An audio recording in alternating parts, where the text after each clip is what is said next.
Hello, let's take the case of two equal and opposite charges plus q and minus q as shown here. And the total charge in this case of the system will be zero.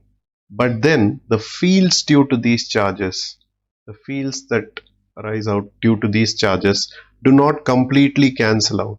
They do not completely cancel out, and hence we get something called a dipole moment. The direction of the dipole moment is always from minus q to plus q, from the negative to the positive. So how is it significant in case of let's say molecules?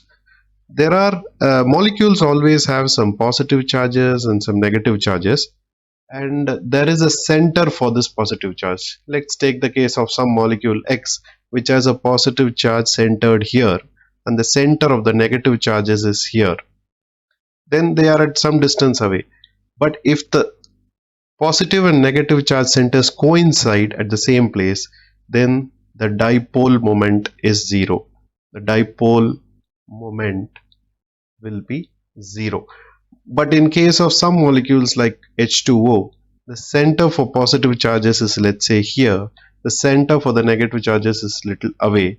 Then they always have a dipole moment called a permanent dipole moment, irrespective of whether they are placed in a field or not. If the positive and negative charges coincide, then the dipole moment is zero, but when they are placed in an electric field, there is some behavior there.